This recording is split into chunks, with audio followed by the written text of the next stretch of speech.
I sat in my favorite chair by the window, watching Chester, the neighbor's cat, hunt for maple leaves in the yard. 74 years of living in McAllister had taught me to appreciate such simple moments of peace. The house on Cherry Street that Harold and I bought back in '73 held the memory of 3 decades of family life. The walls remembered children's laughter, family dinners, holidays, and everyday life. After Harold's death 20 years ago, I couldn't bring myself to make any major changes. His favorite chair still stood across from mine, and on the coffee table were the same old fishing magazines he read in the evenings. October had been surprisingly warm in Oklahoma. The leaves on the trees were just beginning to turn yellow, and the air was still summer soft. I love this time of year, not as stifling as summer, but not yet cold. I used to open all the windows in the house, letting the breeze waft through the rooms. But today, even this simple procedure was difficult. My hands were shaking with an unexplainable weakness, and my chest felt uncomfortable, as if my heart had forgotten how to beat. The ringing of the doorbell interrupted my musings. I glanced at the clock on the mantelpiece. It was exactly 2 o'clock in the afternoon. Dr. Harris had arrived exactly at the appointed time, as he always did. He had visited me 4 times in the last month and a half, which was unusual for a home visit. Each time, his face grew more serious and his questions more detailed. I rose from the chair slowly, feeling a familiar heaviness in my chest. Even such a simple movement now required effort. "Mrs. Coleman, how are you feeling today?" the doctor asked, taking off his light coat in the hallway. James Harris was a short man of about 55, with graying hair and kind brown eyes. He had treated our family for over 15 years, attended the birth of our grandchildren, and helped us through our children's illnesses. Harris was one of the few people I truly respected for his candor and professionalism. "Worse than I'd like, but better than it could have been," I replied as I ushered him into the living room. He followed me silently, but I noticed how closely he watched my gait. Harris took a seat on the couch across from my chair and pulled a thick file folder from his leather briefcase. I knew from his movements and facial expression that the news was going to be far from happy. "I got the results of all the tests we did last week," he began, opening the folder. "Also reviewed the scans and the report from the cardiologist in Tulsa. I have to be honest, the results confirmed my worst fears about the condition of your heart." I nodded, mentally preparing myself for bad news. In the back of my mind, I'd long realized that I was growing weaker with each passing week. Climbing the stairs to the second floor now required a mandatory mid-stop. The morning walk to the mailbox had become an ordeal, and at night I was often awakened by bouts of strange heart palpitations. "The arrhythmia has become much more pronounced," the doctor continued, pointing to some graphs in a folder I didn't understand. "Left ventricular performance is seriously alarming. Your ejection fraction has dropped to 35%, which means your heart is working at less than half its normal capacity." He spoke in medical terms, but the general meaning was clear. My heart was failing, and failing fast. I've been thinking about it for the past few weeks, feeling my body gradually refusing to perform even the simplest of tasks. Yesterday, I couldn't lift a full basket of laundry, and the day before yesterday, I was gasping for air after doing the dishes. "What does this mean in practice?" I asked bluntly. I never liked to beat around the bush, especially when it came to important things. Dr. Harris set the folder aside and looked at me carefully. "You need a pacemaker, Mrs. Coleman, and you need it as soon as possible. Without one, your condition will only worsen, and quite quickly. The surgery is serious, especially at your age, but it's a real chance not just to improve your quality of life, but to extend it for years." I silently digested the information. Heart surgery at 74 was no joke. On the other hand, the alternative was even less appealing. "What are the risks?" I asked.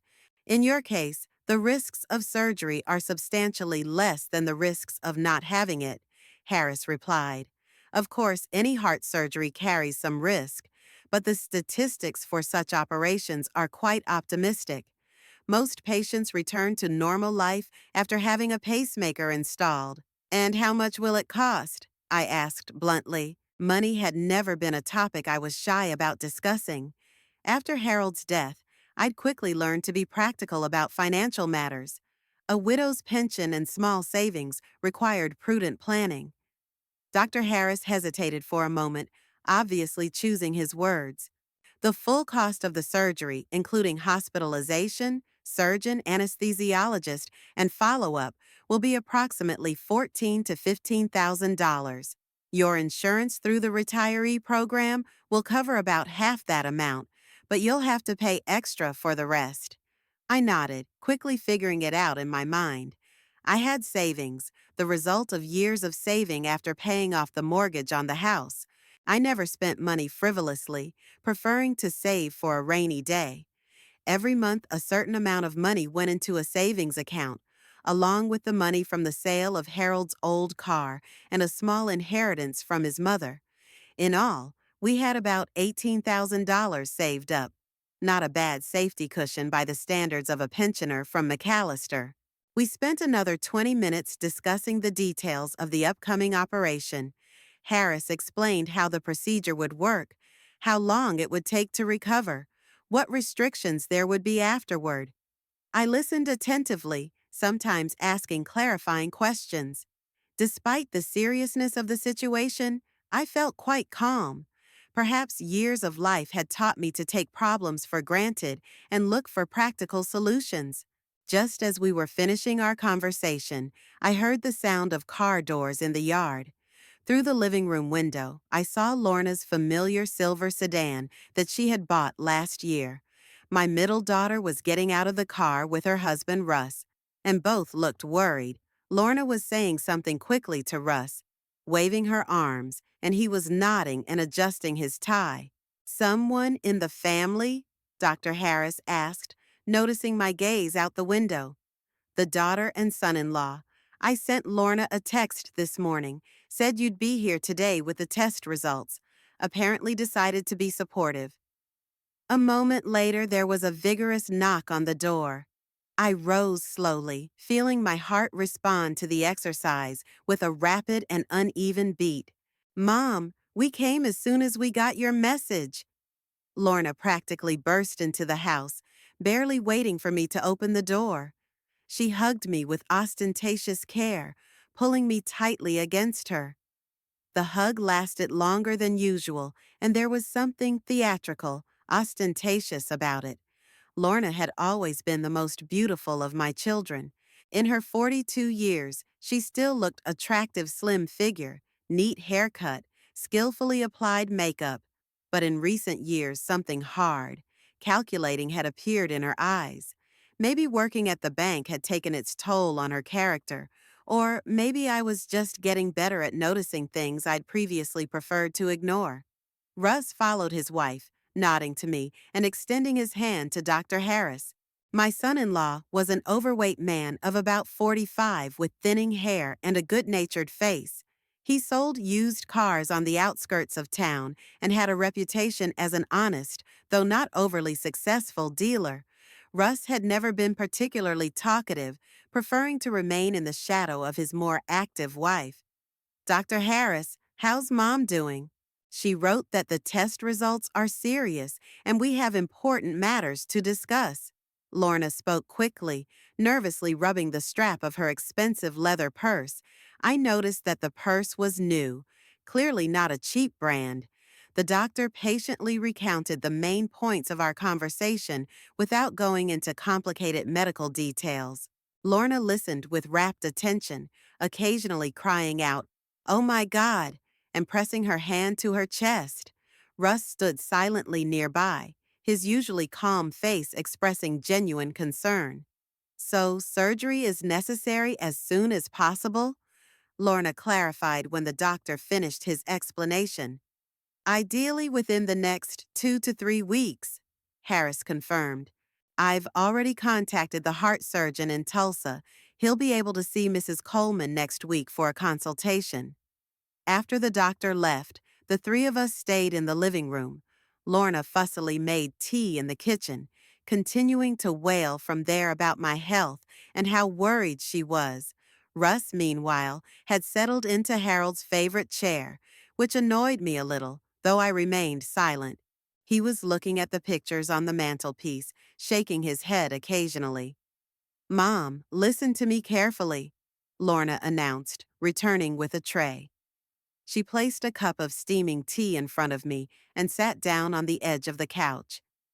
"You don't have to worry about the financial side of things. Russ and I discussed the situation all the way here, and the decision has been made."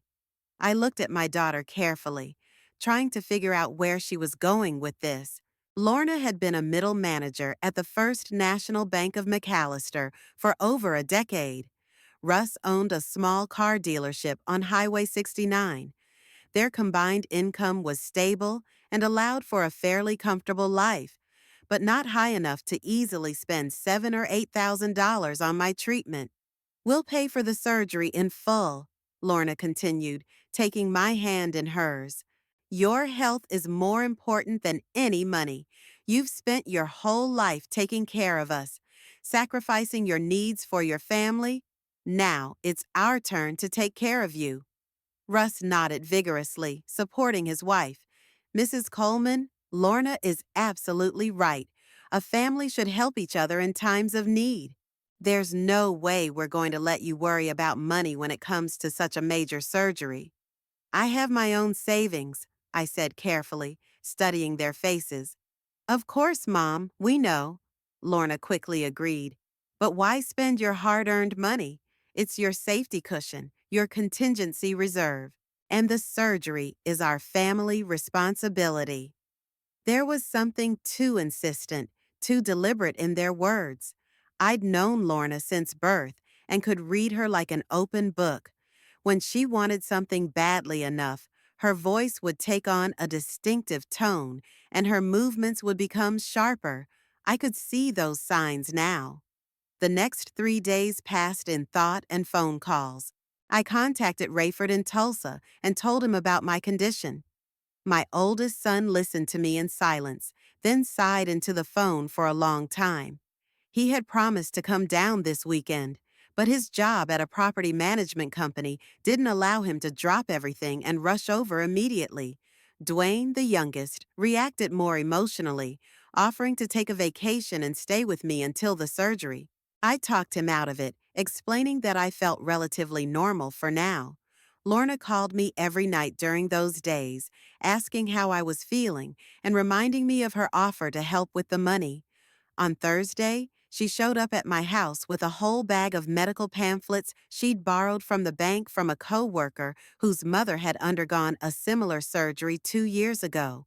"Mom, look at these encouraging statistics," she said, spreading the glossy pamphlets out on the coffee table.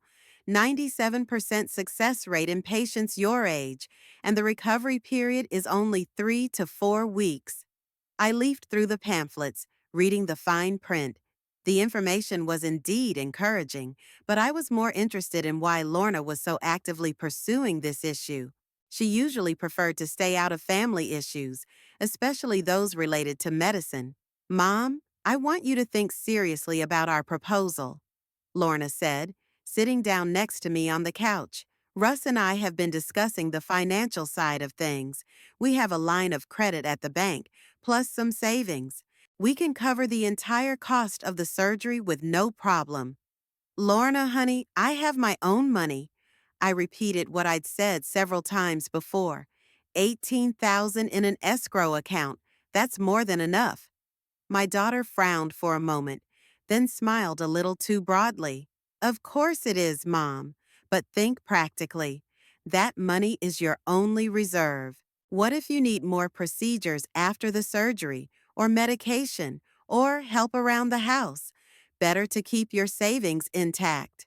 Friday morning, Lorna arrived with Russ and a small folder of papers. They looked determined and a little solemn, as if they were about to accomplish something very important.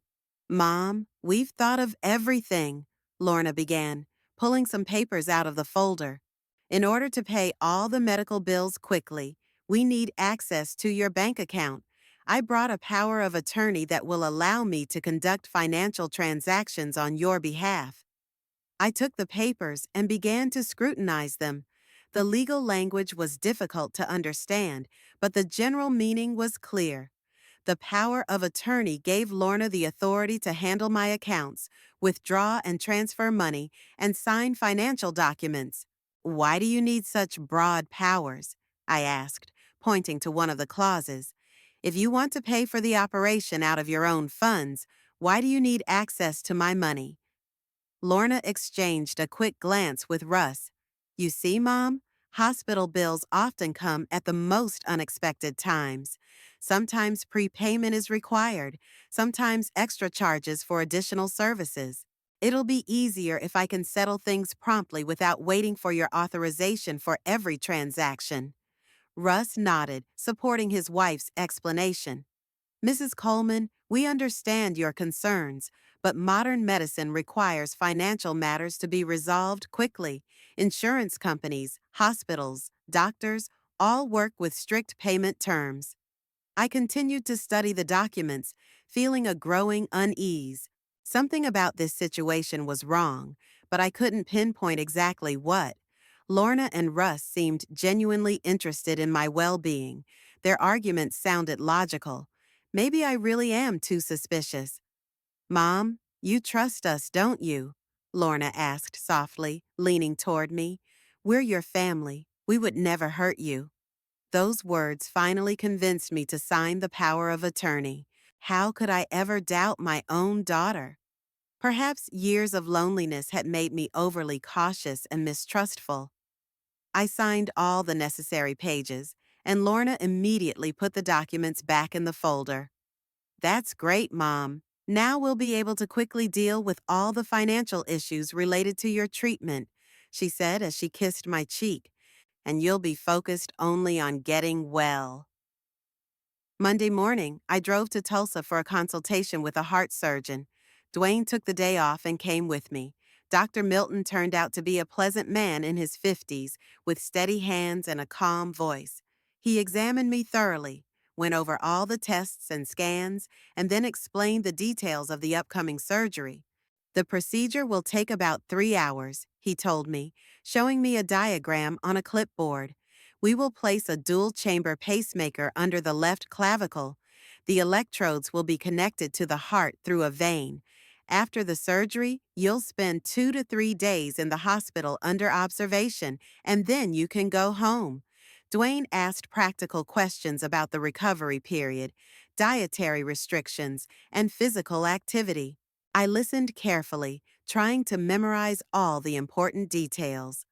The surgery was scheduled for Friday of the following week, pretty soon, just as Dr. Harris had warned. On the way home, Dwayne was unusually quiet. My youngest son has always had an open mind and a willingness to speak his mind about anything. His silence was alarming. What's bothering you? I asked when we stopped at a gas station. I don't know, Mom. It's just weird that Lorna has taken such an active role in organizing your treatment. She usually only shows up when she needs something. Dwayne put gas in the car without looking at me. And here all of a sudden she's so concerned, so willing to spend money. Maybe I underestimated her, I said, though I doubted those words myself. People change. Maybe my illness has made her take a new look at family relationships. Dwayne shook his head. Mom, you're too nice to people. Sometimes it plays against you. That evening, Lorna called to find out the results of the counseling session. I told her about the scheduled surgery date and the doctor's preliminary instructions. She listened carefully, asking a few questions about the hospitalization procedure. Mom, tomorrow I will go to the bank and process all the necessary financial transactions, she said at the end of the conversation. I will also need to sign some more documents for the insurance company. I'll come by your place after work. On Tuesday, Lorna did indeed arrive around 6 in the evening, but this time without Russ. She looked tired and her usual energy had been replaced by a sort of nervousness. She brought in a new stack of papers and explained that they were insurance claim formalities. Just sign here, here, and here, she said, flipping rapidly through the pages. These are all standard forms. Without them, the insurance company may delay compensation. I tried to carefully read what I was signing, but Lorna rushed me, explaining that the bank was waiting for these documents to be processed urgently. Eventually, I signed where she indicated, trusting her professional expertise in financial matters. That's great, Mom. Now all the formalities are taken care of, Lorna said as she tucked the documents into her bag. She looked noticeably more relaxed. All that remains is to wait until Friday and successfully reschedule the surgery. Lorna didn't call on Wednesday and Thursday, which was unusual after her daily contact on the previous days. When I called her myself Thursday night, she answered absent-mindedly, saying she was very busy at work preparing my financial documents. Everything is going according to plan, Mom. Don't worry about a thing, she assured me. I'll be there Friday morning to take you to the hospital. But something in her voice sounded strange. The usual confidence had been replaced by some tension, and in the background I could hear voices and laughter, as if she were in a noisy place. When I asked where she was, Lorna quickly replied that she was at the bank at a corporate event and hurriedly ended the conversation. Thursday evening, I tried to call Lorna again to clarify her departure time to the hospital, but the phone was disconnected. Russ wasn't answering his cell phone either.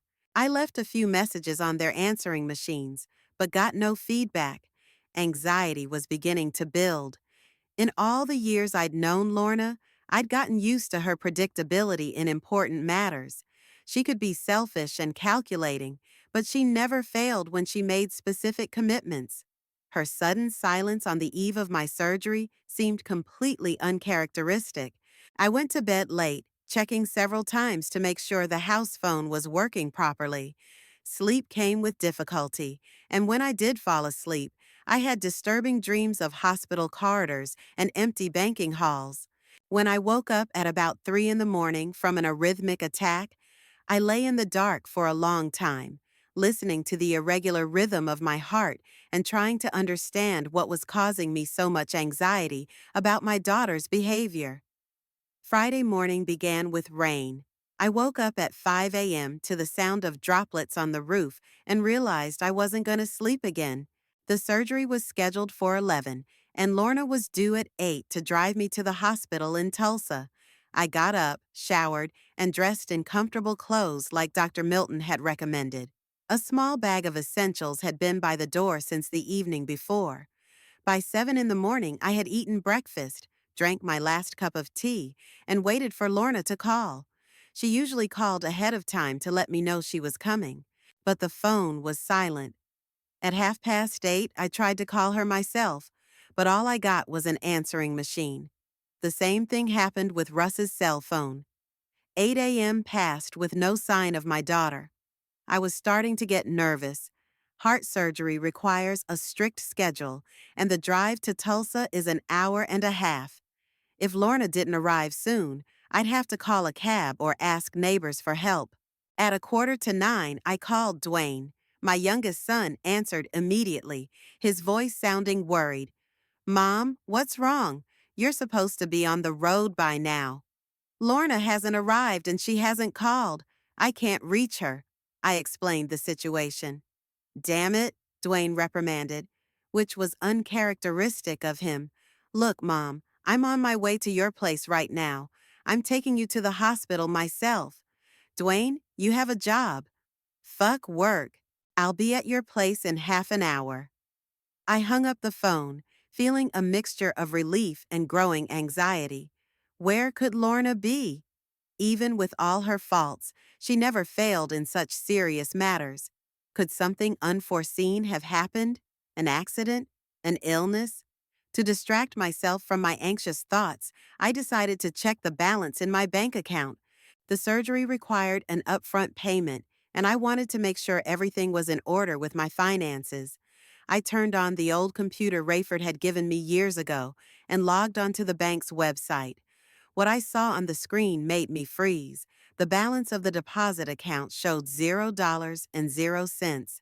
I refreshed the page several times, thinking there was a technical error, but the numbers hadn't changed. $18,000, accumulated over years of savings, was gone. With trembling fingers, I opened the transaction history. The last entries were dated Wednesday, 2 days before today. 3 tranches had been withdrawn from my account that day: $5,000, $7,000, and $6,000. All the transactions were made through an ATM in downtown McAllister, and online transfers to accounts whose numbers told me nothing. I printed out the statement, trying to figure out what had happened. According to the records, the withdrawal had been authorized by a trusted person, Lorna, the same power of attorney I'd signed a few days ago that gave her full access to my savings. My heart hammered so hard and uneven that I felt dizzy. I slumped into my chair, holding the printout in my hands and trying to comprehend the magnitude of what had happened. My own daughter had stolen my money. All of it. The day of my heart surgery. The phone rang and I grabbed the receiver, hoping it was Lorna with an explanation. "Mom, I'm on my way to your place," I heard Dwayne's voice. "About 20 minutes and I'll be at your house." "Dwayne," I began, not knowing how to tell him what I had just discovered. "We have a problem, a big problem." "What's wrong?" "Lorna, she took all my money. The entire escrow account is empty." A long silence, then a quiet whistle. "Fuck. Mom, are you sure?" "I'm looking at the bank statement. 18,000 was withdrawn on Wednesday. Lorna used a power of attorney." "That bitch," Dwayne hissed. "I always knew she was capable of something, but this— Mom, hang in there. I'll be right there and we'll figure it all out." After talking to my son, I tried calling Lorna again. This time the phone answered, but instead of my daughter's voice, I heard an automated message saying that the subscriber was roaming and unavailable for incoming calls. Roaming. That meant Lorna was out of state or even out of the country. The day of my surgery, after taking all my savings. I turned on my computer again and opened the social networking site I occasionally used to keep up with pictures of my grandchildren. Lorna had a habit of posting lots of snapshots of her life, and I thought I might find some clues to her whereabouts there. What I saw on her account finally set the record straight. The last pictures were taken the day before yesterday and yesterday. Lorna and Russ stood on the deck of a cruise ship, holding brightly colored cocktails. Behind them, they could see the turquoise sea and palm trees. In the caption to the photos, Lorna wrote, "An unexpected vacation in the Caribbean. Sometimes life has beautiful surprises." Next were photos of the luxurious cabin, the ship's restaurant, and the pool. Lorna looked happy and relaxed. In one of the pictures, she was showing off her new jewelry, gold earrings and a bracelet. Russ posed in an expensive shirt, which was the first time I'd ever seen him. I flipped through the photos, feeling not only the anger building, but also the physical pain in my chest. My heart reacted to the stress with a rapid and irregular rhythm. My breathing became labored, and numbness appeared in my left arm. The sound of a car pulling up made me tear myself away from the computer. Dwayne burst into the house without taking off his work boots and came straight over to me. "Mom, how are you feeling? You look really pale." I handed him a bank statement and turned the computer screen in his direction. Dwayne studied the documents, then looked at the pictures. His face gradually reddened with anger. "That bitch," he said quietly. But there was such rage in his voice that I involuntarily flinched. "She stole your money and went on vacation, the day of your surgery." "Dwayne, I have to go to the hospital," I reminded him. "Surgery. Of course, Mom. We'll be right there. He helped me out of the chair. And then I'll take care of that cunt. I swear she'll regret what she did. We were about to leave the house when I started getting a sharp pain in my chest. Small at first, then increasingly severe. My breathing became shallow and the room began to spin. I grabbed the back of my chair, trying to stay on my feet. Mom! Dwayne scooped me up under his arms. What's going on? My heart. I barely breathed out. It really hurts. Dwayne helped me lie down on the couch and grabbed the phone. I could hear him calling an ambulance, explaining my condition and address to the dispatcher. The pain in my chest was getting worse, spreading to my left arm and back. Mom, hang in there. The ambulance is on its way. Dwayne sat next to me, holding my hand. It's going to be okay. We're going to make it to the hospital. I tried to smile to reassure my son, but the smile came out crooked. My mind flashed with thoughts of Lorna, of money, of surgery. How would I pay for the treatment? How could my own daughter even do this to me? The ambulance siren was getting closer. Dwayne opened the front door so the paramedics could get into the house faster.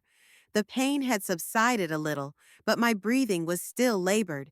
I closed my eyes, trying to focus on staying conscious. Two paramedics entered the living room with a stretcher and medical equipment. One of them, a young man with kind eyes, sat down next to me and began to take my blood pressure. What's your name, ma'am? He asked in a calm voice. Violet Coleman. I'm having heart trouble. I was supposed to have surgery today. We'll get you to the hospital, the paramedic assured me, attaching the cardiograph electrodes to my chest. Now let's see what's going on with your heart. As the paramedics worked, Dwayne told them about my diagnosis and the scheduled surgery. He also mentioned the stress I'd been under that morning, though he didn't go into details about the family drama. The rhythm is unstable, but not critical, the second paramedic said after reviewing the cardiograph readings. It looks like a stress reaction in the background of an underlying illness. We're transporting the patient to the cardiac unit. I was carefully transferred to a stretcher and loaded into the ambulance. Dwayne sat next to me, holding my arm tightly. Through the car window, I could see my house, which was getting smaller and smaller as we traveled down the familiar streets of McAllister. In the car, I thought about how quickly life can change. Just last night, I had money, a loving daughter who promised to help, and a clear treatment plan. This morning, I was driving to the hospital with no money, betrayed by my own child, with a heart that could stop at any moment. The paramedic checked my vitals regularly and adjusted my oxygen supply. Dwayne was silent, but I could see he was thinking about something important. I could tell by the look on his face that his thoughts were focused not only on my condition, but on what Lorna had done. At the hospital, I was immediately admitted to the cardiac ward. Dr. Milton was notified of my condition and arrived half an hour after we arrived. He examined me, reviewed the cardiograph data from the ER, and made the decision to postpone the surgery for a few days until my condition stabilized. Mrs. Coleman, your heart is under a lot of stress, he explained as he reviewed the recent tests. A pacemaker is still necessary, but surgery would be too risky right now. We need to normalize the rhythm and blood pressure first. I lay in the hospital room, hooked up to monitors that continuously tracked my heartbeat. Dwayne sat in a chair next to the bed, occasionally glancing at the screens of the devices. He looked tired and exhausted from the events of the morning. Mom, you need to tell Rayford what happened, he said after the doctor left. He has a right to know what his little sister has done. I nodded. Indeed, Rayford should know the truth. As the oldest of the children, he'd always felt responsible for the family, even if he didn't always show it. Plus, he had connections and experience that could come in handy in dealing with the problems that had arisen. Give me the phone, I asked Dwayne. My hands were still shaking slightly, but I was able to dial my oldest son's number. Rayford answered after the third ringtone. I could hear co-workers' voices and the sounds of the office in the background. Mom, how was the surgery? Why are you calling so early? Rayford, the surgery was postponed. I'm in the hospital, but not for the reason you think. I took a deep breath, gathering my composure. Lorna stole all my money. A long silence. Then an incredulous, "What?" She took out a power of attorney to manage my accounts under the pretense of helping me pay for the surgery, and on Wednesday, she withdrew all $18,000 and went on a cruise with Russ. She was supposed to take me to the hospital this morning, but she didn't show up and isn't answering her cell phone. Silence again, then the sound of a chair being pushed back. Rayford, can you hear me? I can hear you, Mom.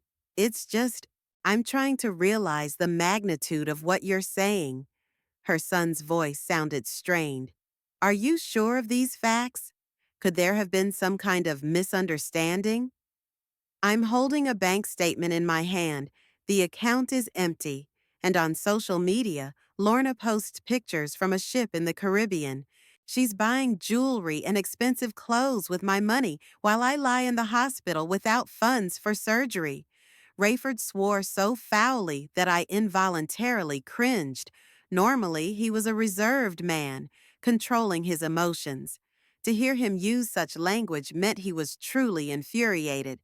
That thing, he finally said in a calmer but colder tone. She took advantage of your illness, robbed your own mother on the eve of her heart surgery.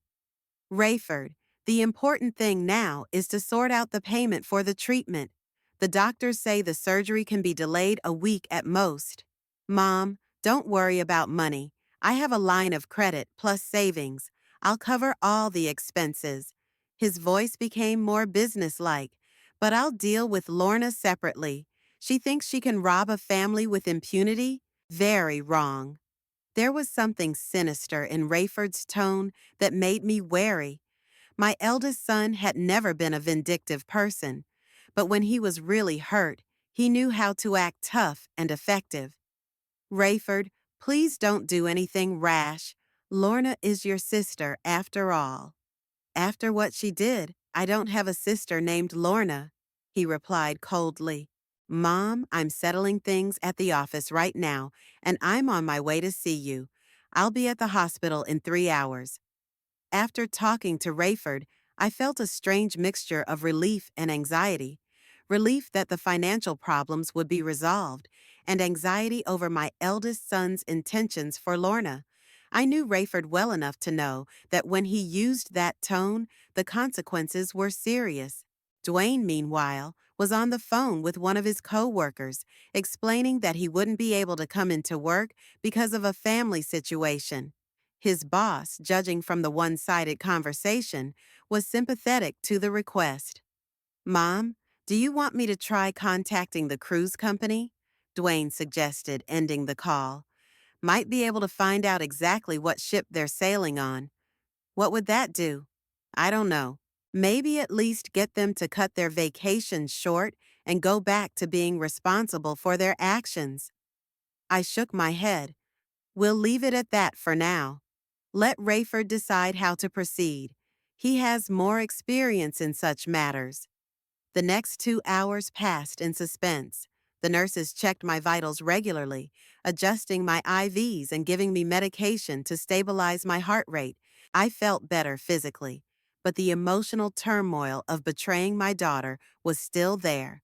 Dwayne brought sandwiches and coffee from the cafeteria, but I didn't feel like eating.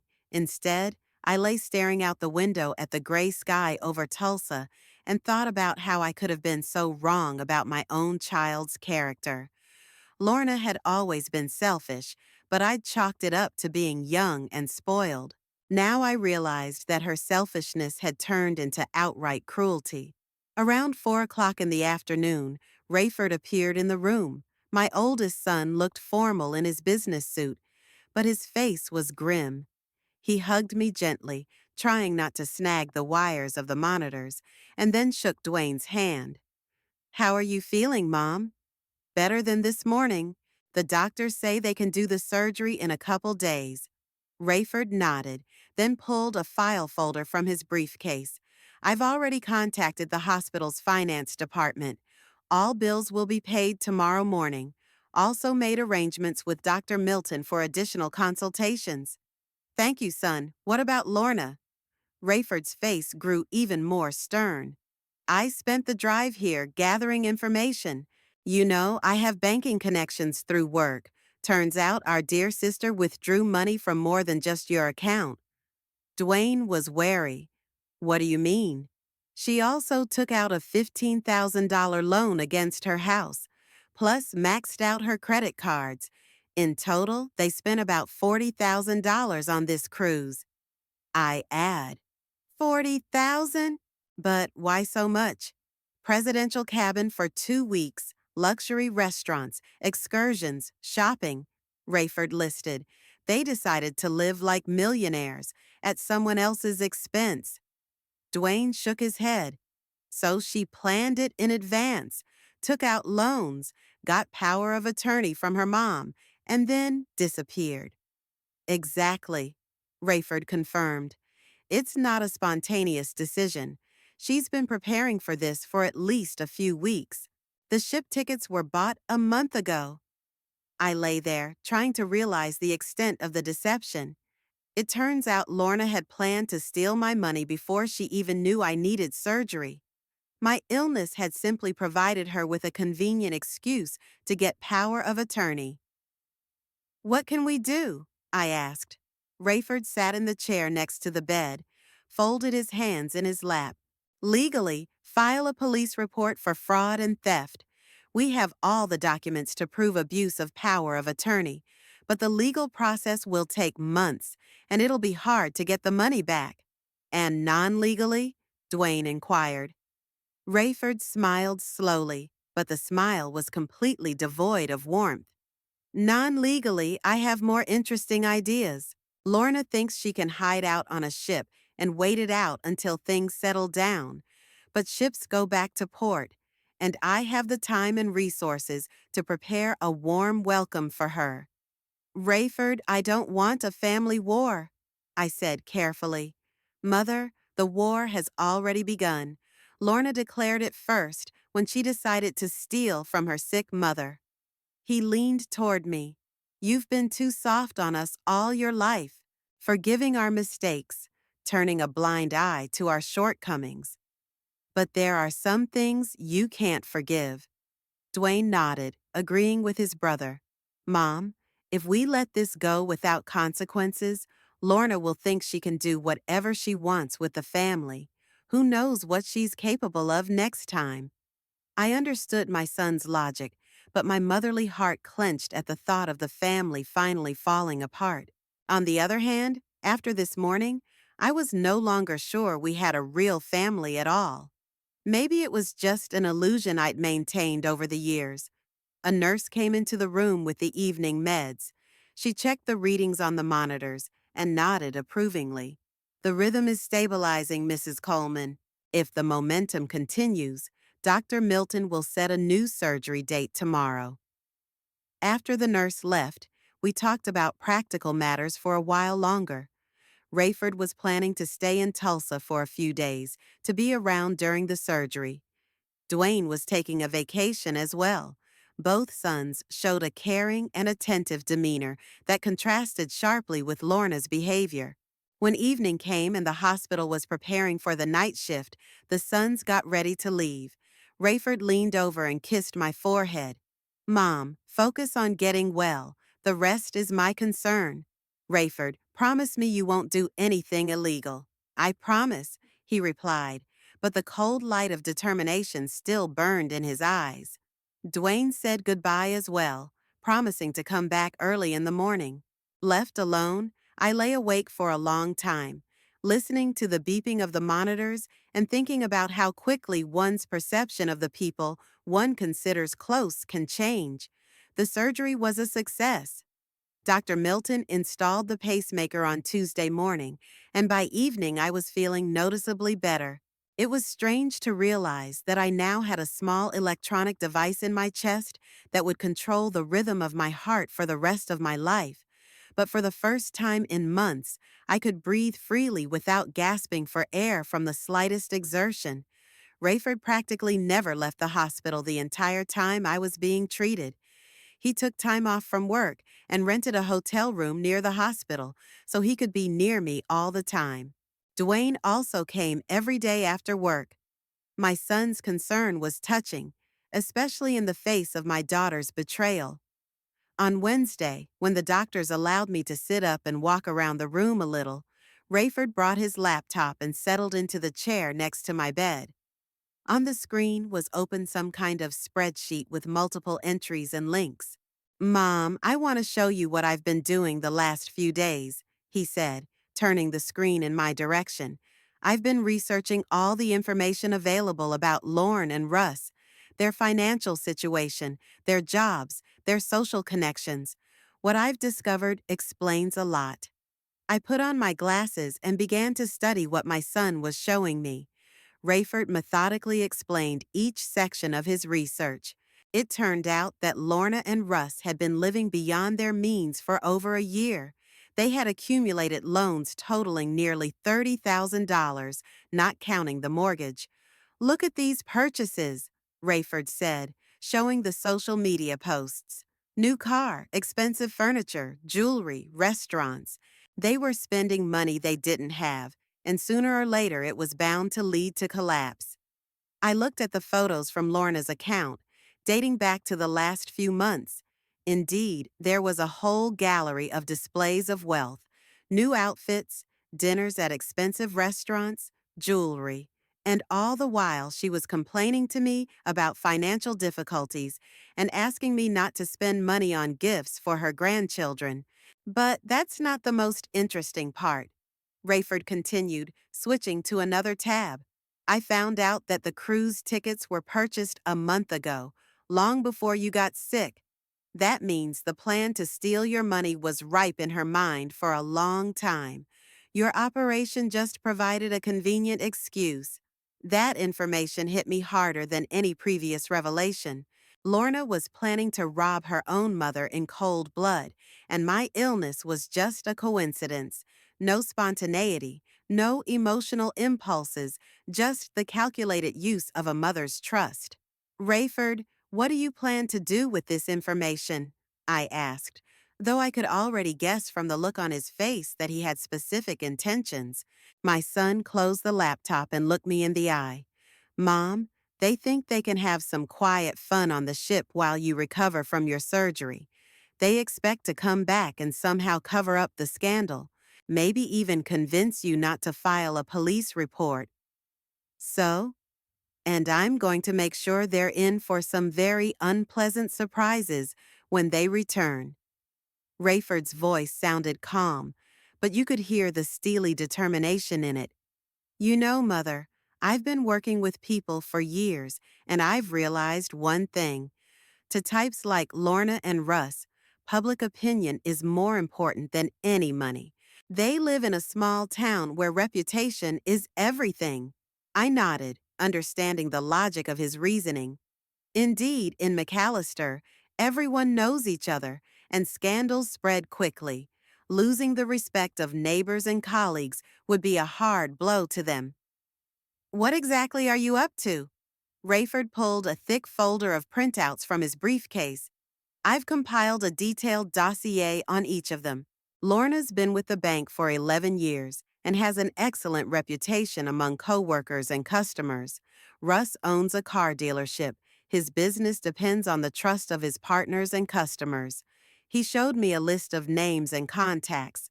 These are their colleagues, friends, business associates, neighbors, people whose opinions are important to their social status and professional endeavors. I was beginning to understand the direction of his thoughts. You want to tell everyone about what they did?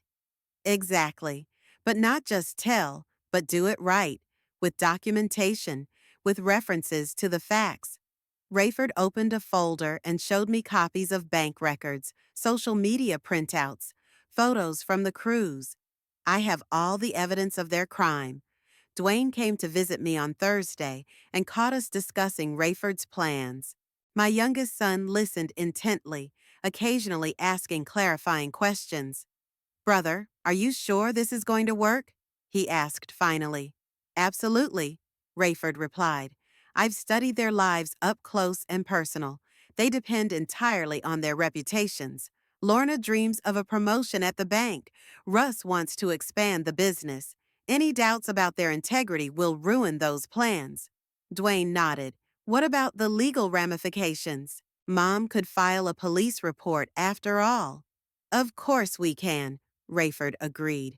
But a lawsuit would take months, and the outcome isn't guaranteed. Besides, we're unlikely to get the money back. They've already spent it, and my way will produce quick and visible results. I listened to my sons talk, pondering the events to come. Part of me still hoped that there would be some way to resolve the situation peacefully, but common sense told me that Lorna had crossed a line beyond which reconciliation became impossible. Mom, I understand this is a hard decision for you to make, Rayford said, noticing my hesitation. But think practically. If we let this go without consequences, what's to stop her from doing something like this again in the future? Maybe next time she decides to sell your house or take out a loan against it. The thought made me shudder. Really, if Lorna is capable of such betrayal now, who knows what she'll be capable of in the future when I'm even older and more helpless? On Friday, the doctors cleared me to go home. Rayford insisted on driving me himself, although Dwayne offered to help as well. On the drive to McAllister, we talked about the practicalities of recovery, but I sensed my son's thoughts were occupied with something else entirely. When are you going to start acting up?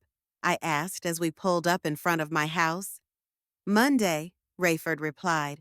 I'll give them a few more days to get high on the ship. Then I'll start methodically destroying their little world. Over the weekend, Rayford helped me get settled in at home after the hospital. He bought groceries, tidied up the mail, made sure all the systems in the house were working properly. My oldest son's concern touched me, especially in contrast to my daughter's behavior. On Sunday evening, as we sat in the living room drinking tea, Rayford once again showed me his plan of action. Everything had been worked out to the last detail: who to call, what to say, what documents to provide as evidence. Mom, I'm going to ask you one last time. Are you sure you're ready for this? Once I start, there's no turning back. I was silent for a long time, thinking about the years I'd lived, the way I'd raised my children, the hopes I had for them. Then I looked at the zero-balance bank statement that lay on the coffee table. Get started, I said firmly. Lorna has made her choice. Now let her live with the consequences. At home, I felt much better than I'd expected. The pacemaker was working properly, and for the first time in months, I could walk up the stairs without stopping at each step. The doctors warned of some limitations in the first few weeks after surgery, but overall, my quality of life improved dramatically. If it weren't for the constant thoughts of Lorna, I'd even say I felt great. Dwayne stopped by every day after work to check on me and help with household chores. He brought me a new cell phone to replace the old one that had been acting up lately and set up my home internet so I could video call my grandchildren. My youngest son had never been much of a talker, but now he was even more silent than usual. I realized that he, too, was tormented by thoughts of his sister's betrayal. Rayford returned to Tulsa for work, but he called twice a day and promised to come over the weekend. Monday night, he called around 8 to say he had begun his plan. Mom, I made my first calls today, he said without further preamble. Started with the bank where Lorna works. Talked to the HR director and the general manager. What exactly did you tell them? I asked, feeling both curious and anxious at the same time. The truth. Explained that their employee had used a power of attorney to steal money from her sick mother on the eve of her heart surgery. provided copies of bank records showing withdrawals and links to her social media accounts with pictures of a luxury cruise. Rayford spoke in a calm, business-like tone, as if reporting the results of a business meeting. The human resources director was shocked, said such behavior was incompatible with the bank's corporate standards, promised to look into the situation when Lorna returned from vacation. I listened, imagining how this conversation had taken place. Banks are very sensitive to reputational risk, especially when it comes to customer trust. An employee who could steal from his own mother was unlikely to inspire trust in outsiders. What about Russ's car dealership? He's more difficult to deal with because he's an owner, not an employee. But I contacted his main partners, the banks that provide auto loans to his customers, explained the situation and provided documentary evidence. Rayford was quiet for a moment, then added, one of the banks has already frozen the car dealership's line of credit. Without access to credit, Russ won't be able to trade properly. Customers won't take cars if they can't get financing anywhere. Tuesday brought some interesting news from town for Dwayne. He went grocery shopping at the supermarket next to the bank and happened to meet Sharon Wilkes, Lorna's work colleague. Mom, you should have seen her face, his son told him as he laid out his purchases on the kitchen table. Sharon looked like she'd seen a ghost. First, she asked about your health, and then she started gently inquiring if what they were saying about Lorna was true. What exactly are the stories? That she stole your money and ran away to the Caribbean. Sharon said that's all they're talking about at the bank. Management's had an emergency meeting, checking into all the transactions Lorna's been doing lately. I nodded, not feeling particularly gratified by this news. Rather a sad realization that the reputation Lorna had spent 11 years building was crumbling in a matter of days. Rayford called again Wednesday night with a progress report. I called Lorna's neighbors today, he reported. Talked to the president of the HOA, the families who live in the neighborhood, the parents of the kids who are friends with their child. How did they react? In different ways. Some didn't believe it at first. After all, Lorna had always been a model neighbor, participating in community events, helping to organize children's parties. But when I showed documentary evidence, attitudes changed. Rayford said Frank Morrison, Lorna's neighbor whose son was friends with her child, took the conversation particularly hard. He said he didn't want his boy socializing with the children of people capable of such acts. It's a matter of parenting and values. By Thursday evening, I began to notice news of the scandal spreading around town. Mrs. Henderson, an old acquaintance of mine from the church choir, called and cautiously inquired about my health. She mentioned Lorna several times in the conversation, obviously finding out the details of the situation. Violet, dear, I've heard various rumors, but I wanted to hear the truth firsthand, she said in a sympathetic tone. Is Lorna really? Well, you know. I confirmed the basic facts without going into emotional detail. Mrs. Henderson was a well-known town gossip, and I understood that our conversation would be the property of half of McAllister in an hour. Friday morning, Rayford called with a new development. Mom, Russ's car dealership is temporarily closed, he said with satisfaction in his voice.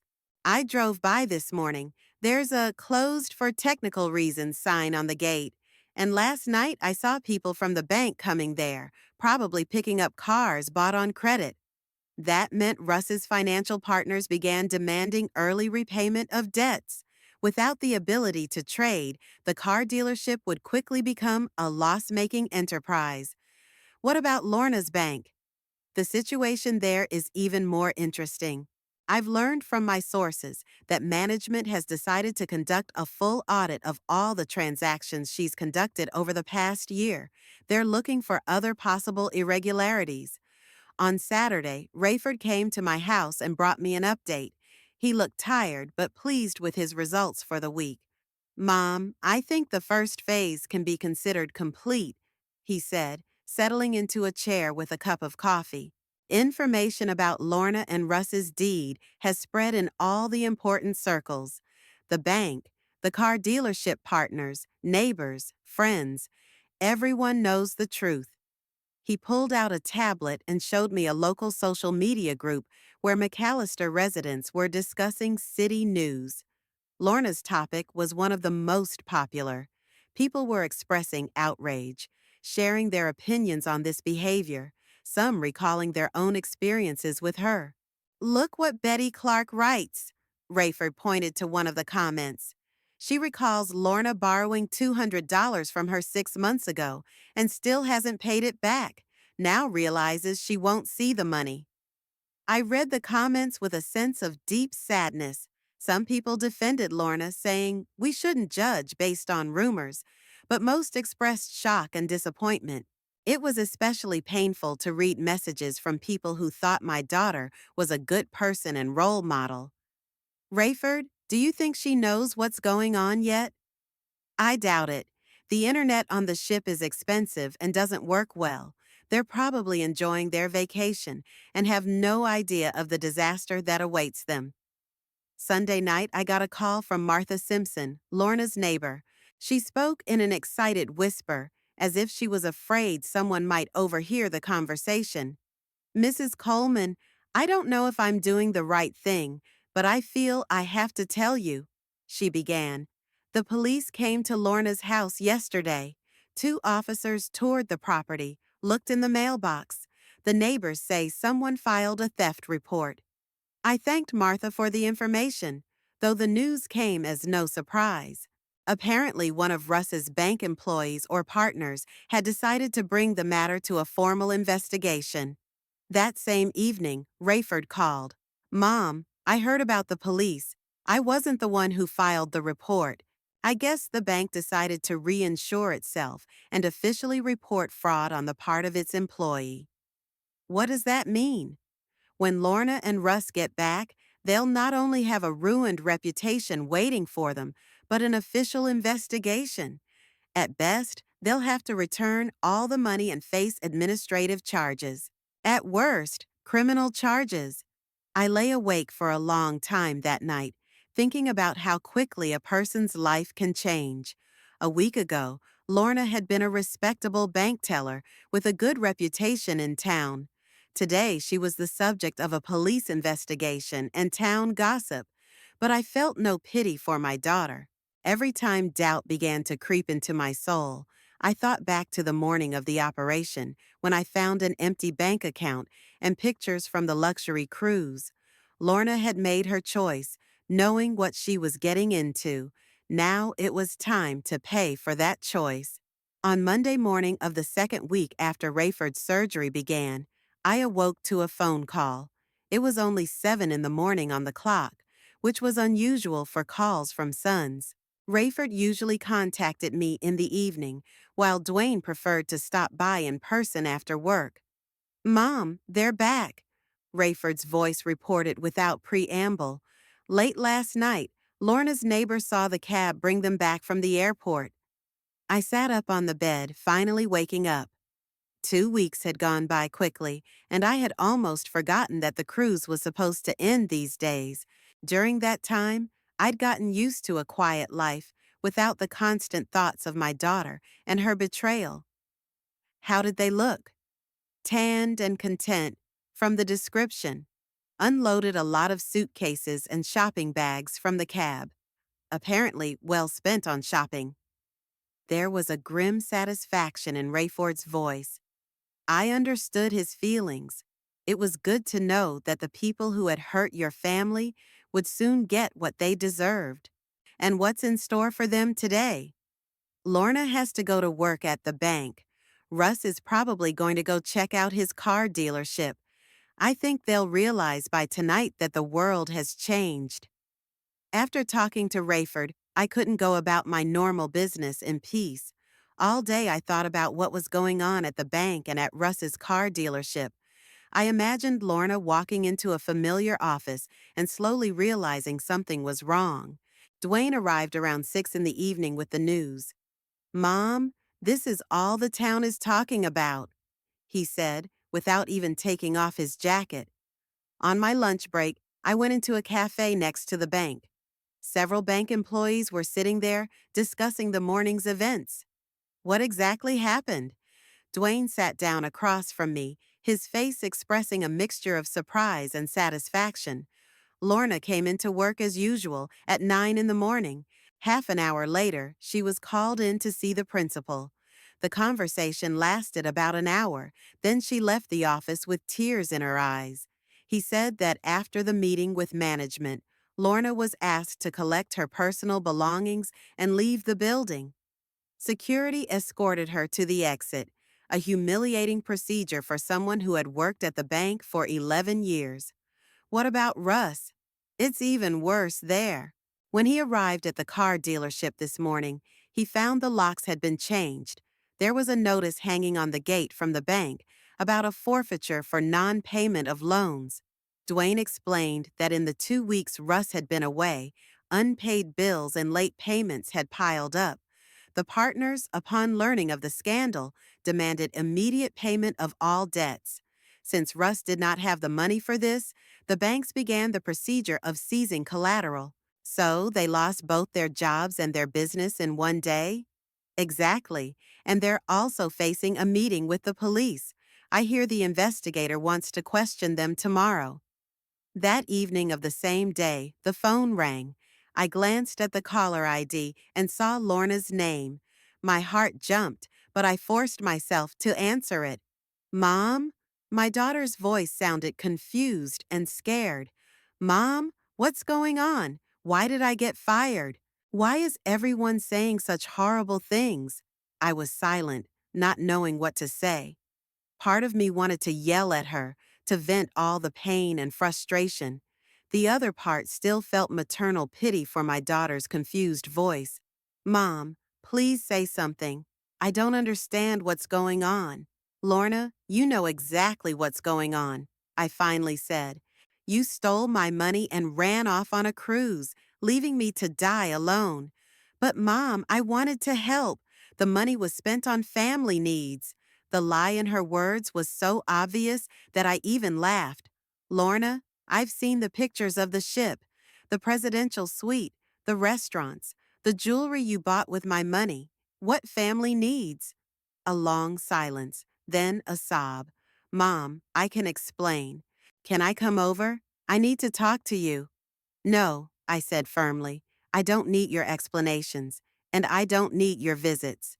But Mom, I hung up the phone, my hands shaking with excitement. Talking to Lorna had upset me more than I'd expected, not because of pity for her, but because of the realization that even now, when all the facts are known, she continues to lie and try to portray herself as a victim. An hour later, Rayford called. Mom, I heard Lorna called you. How was the conversation? I told my son the content of the conversation with my daughter. He listened in silence, then sighed. She hasn't realized the gravity of the situation yet. She thinks she can somehow cover it up, convince the family to forgive her. What happens next? They'll be questioned by the police tomorrow. The bank has filed a formal fraud report. Plus, Russ's partners could sue for breach of contract, too. Tuesday, Dwayne brought an update from the city. Lorna and Russ had indeed been called to the police to testify. They spent several hours there answering the investigators' questions. Also, I saw an ad for their house for sale. The younger son added, "There's a real estate company sign hanging." Apparently, they decided to sell right away. That meant the couple's financial situation had become critical. Job and business losses, accumulated debts, and legal expenses demanded immediate solutions. Lorna called 3 more times on Wednesday night, but I didn't answer.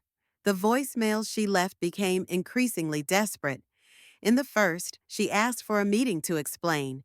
The second blamed Rayford for ruining her life. In the third, she cried and begged for forgiveness. Thursday brought new developments. Rayford called around lunchtime to inform me that the investigator wanted a formal statement from me as the injured party. Mom, it's a formality. You're just going to tell the facts. How you signed the power of attorney. how you discovered the missing money, what damage it did to your health. I agreed to testify. The truth had to be on the record, no matter how painful it was for family relations. On Friday, Detective Jones, an older man with kind eyes and professional manners, came to my home. He carefully recorded my account of events, asked clarifying questions about the documents and the circumstances surrounding the signing of the power of attorney. "Mrs. Coleman, the case is pretty clear," he said at the end of the interview. "We have documentary evidence of misuse of the power of attorney and evidence of spending for personal needs. The only question is whether you will press for criminal prosecution." I asked for time to think. Legally, I had the right to seek punishment for my daughter, but emotionally, the decision was hard. Over the weekend, Rayford came to me with a final report of the results of his actions. "Mom, you could say the goal has been achieved," he said, leafing through the notes in his notebook. "Lorna lost her job and her reputation in town. Russ has lost his business and all partnerships. They're forced to sell the house to pay off debts." He showed me recent photos of their neighborhood from the day before. Lorna's house had a "for sale" sign outside, and the lot looked neglected. The car in the driveway was gone. Apparently, it had to be sold, too. In addition, information about the scandal reached the school where their son studies. Parents of other children demand explanations from the administration. Some do not want their children to socialize with the child of such parents. This news upset me more than any other. The grandson wasn't to blame for his parents' actions, but children are often the victims of adult mistakes. "Rayford, maybe enough is enough. It's not the child's fault in any way." My son looked at me seriously. "Mom, I understand your feelings, but think about it another way. Maybe now the boy will understand that this behavior is unacceptable. It's a lesson for life." Sunday evening, as Rayford drove back to Tulsa, I sat in my favorite chair by the window and reflected on the events that had transpired. In 3 weeks, Lorna and Russ's lives had changed dramatically. They had gone from a respectable middle-class family to outcasts who had lost their jobs, their businesses, and their reputations. Was that fair? Part of me said yes, they got what they deserved for their cruelty and betrayal. But the other part, the maternal part, was still rooting for the daughter I loved no matter what. The phone rang around 10 p.m. Lorna tried again. This time, I answered. "Mom, please hear me out," she began without preamble. "I know what I did was wrong. I know I hurt you, but do you really want to completely ruin my life?" "Lorna, I didn't ruin your life. You did it on your own." "But Rayford turned the whole town against us on purpose. My son can't go to school normally anymore." It wasn't remorse in her voice, but resentment and anger. Even now, she couldn't accept responsibility for her actions. "Lorna, if you think Rayford is the problem, then you still haven't figured it out." I hung up the phone and turned it off. The conversation had finally convinced me that my daughter hadn't changed. She still saw herself as a victim of circumstance, rather than the perpetrator of a family tragedy. Monday morning, I woke up with the clear realization that it was time to make some final decisions. The police case against Lorna was moving forward, but Detective Jones was waiting for my official decision on whether I would push for the maximum penalty. I realized that not only my daughter's fate, but also my own peace of mind for the remaining years of my life depended on that choice. After breakfast, I called Rayford and asked him to come over in the evening. I wanted to discuss all aspects of the situation with him before giving a final answer to the investigator. My eldest son promised to be there by 7 p.m. with an update on Lorna and Russ's situation. The day dragged on slowly. I tried to do the usual things: reading, watching TV, sorting through old photographs, but my thoughts kept returning to my daughter.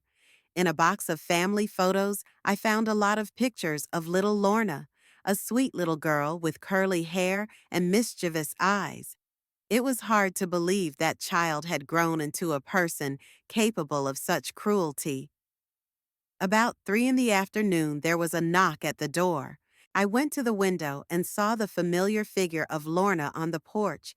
She looked thin and haggard, not at all like the tanned and happy woman in the pictures from a week ago. She was wearing an old coat I remembered from last winter, and her hair looked unwashed and disheveled. I took my time opening the door. Lorna knocked insistently, then started ringing the doorbell. Finally, she started yelling, "Mom, I know you're home. Please open up. I need to talk to you." Neighbors were already looking out their windows, attracted by the noise. Not wanting to make a public scene, I opened the door but didn't invite my daughter in. "What do you want, Lorna?"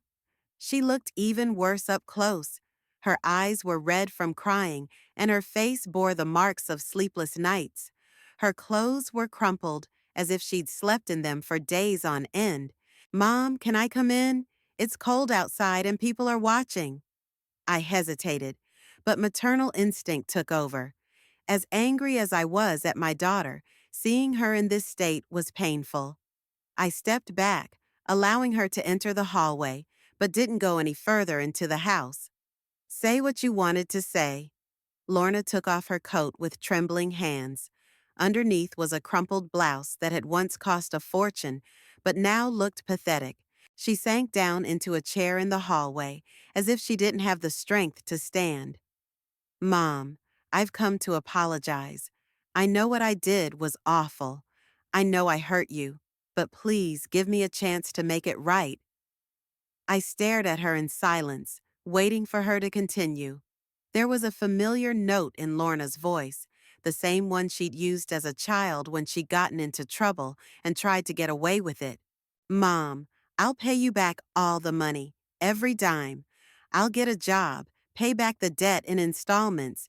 It may take years, but I'll pay back every penny." "Lorna, you don't have a job. Russ doesn't have a business. Your house is up for sale. Where will you get the money from?" She sobbed, wiping her eyes with the sleeve of her blouse.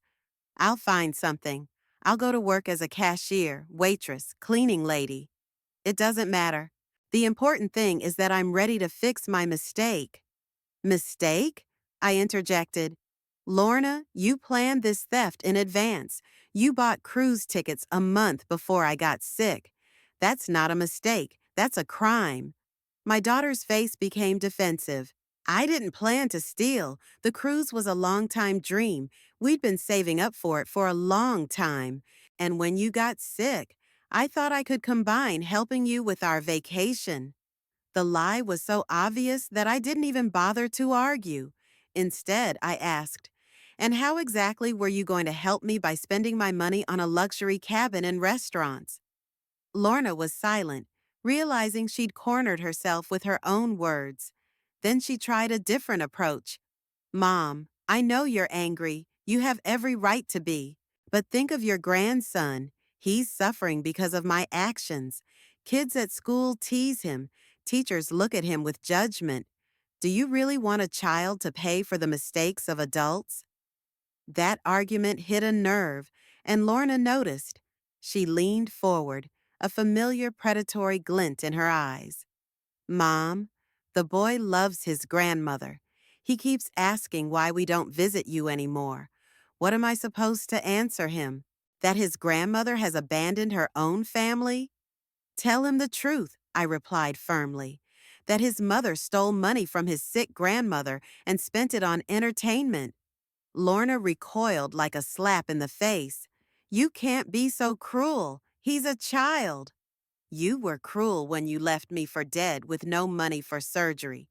Now I'm just telling the truth."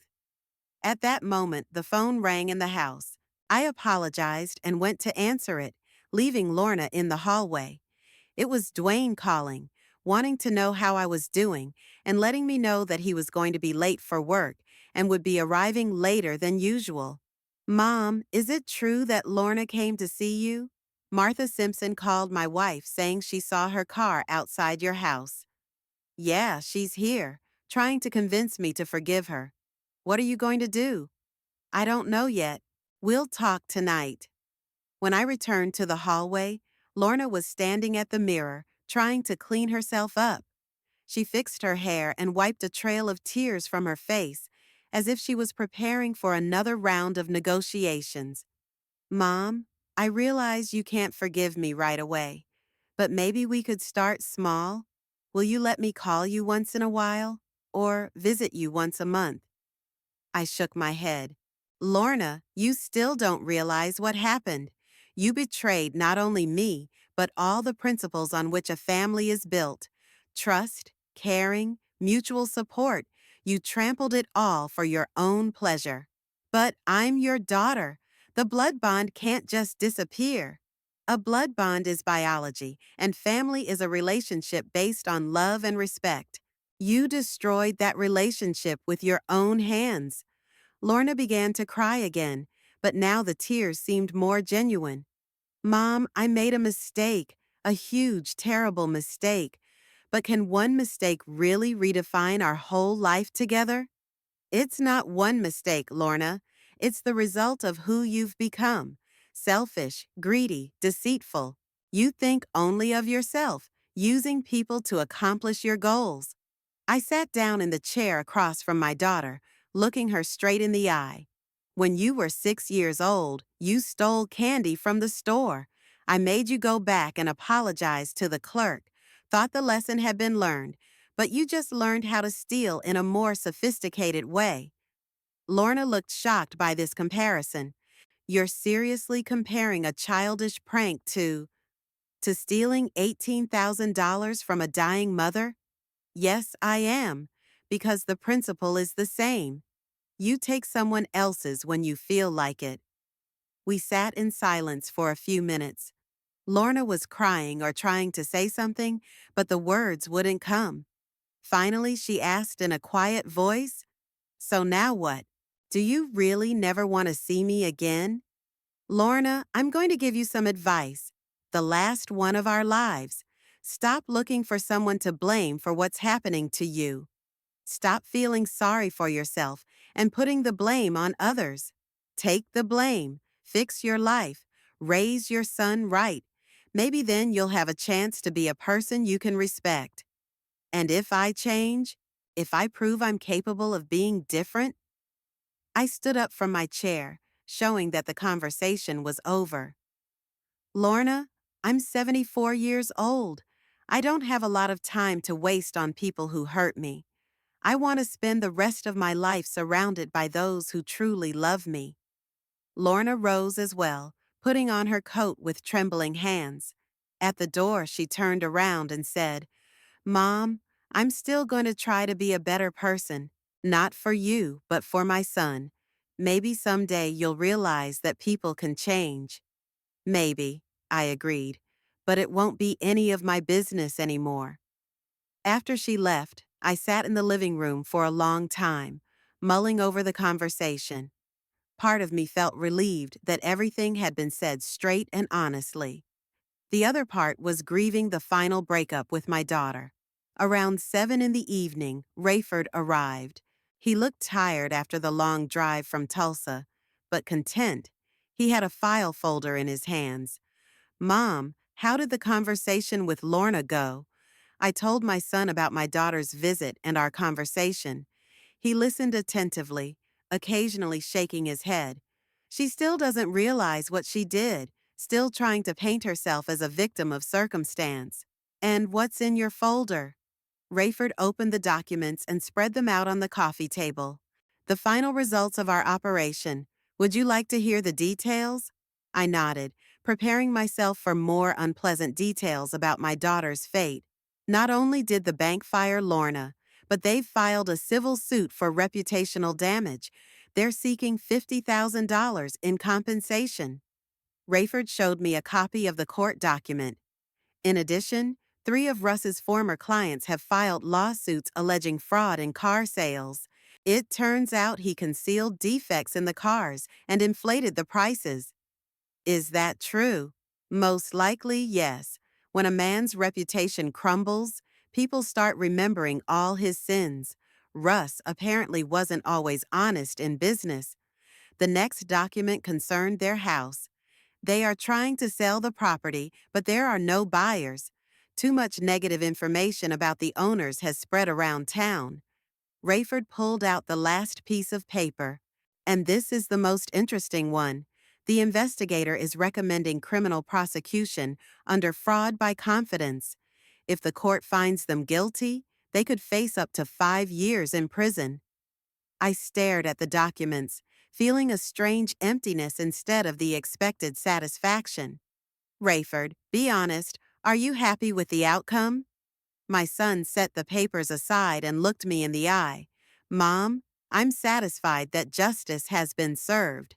Lorna and Russ got what they deserved for their actions. And what will happen to your grandson? I've thought about that too. Rayford pulled out another document. I've contacted social services. If the parents go to jail, the boy can be placed with Russ's distant relatives in another state. There he can start a new life without the stigma of family scandal. That evening, I called Detective Jones to inform him of my decision to support my daughter's prosecution. The choice was painful but necessary. Lorna had to be held fully accountable for her actions. The next day, Dwayne brought news that Lorna and Russ had left town. Their house remained empty, and neighbors said they had seen them loading their belongings into a rented truck late that night. Apparently, they decided to flee before the trial. The younger son speculated. But a week later, it turned out they had just moved into a cheap apartment in a neighboring town. Rayford easily found their new address and gave the information to the police. There was no escape from justice. The trial started 2 months later. I testified as the injured party, telling the court how my daughter had used my illness to gain access to my savings. Lorna sat in the courtroom pale and confused, avoiding looking in my direction. The jury reached a guilty verdict on all charges. Lorna got 3 years probation with a commitment to pay restitution. Russ got 2 years real time for fraud in the automobile business. After the trial, I felt not triumph, but deep fatigue. Justice had been served, but the family had been shattered permanently. The grandson had indeed moved in with Russ's relatives, and I never saw him again. It's been 6 months since the surgery. My health had improved dramatically thanks to the pacemaker. I could once again lead an active life, go out with friends, and do household chores without shortness of breath or weakness. Rayford and Dwayne began to visit me more often. We spent weekends together, discussed their affairs, made plans for the future. The relationship with my sons became closer and more trusting. Perhaps the family crisis helped us better understand the value of true affection. Sometimes I thought about Lorna and my grandson. I wondered how they were doing, if the daughter had changed, how the boy was coping with his new family. But those thoughts came less and less often. I learned to live in the present, to appreciate those people who were still around. One spring day, when I was putting away old documents, I found a picture of Lorna and me sitting in the garden behind the house.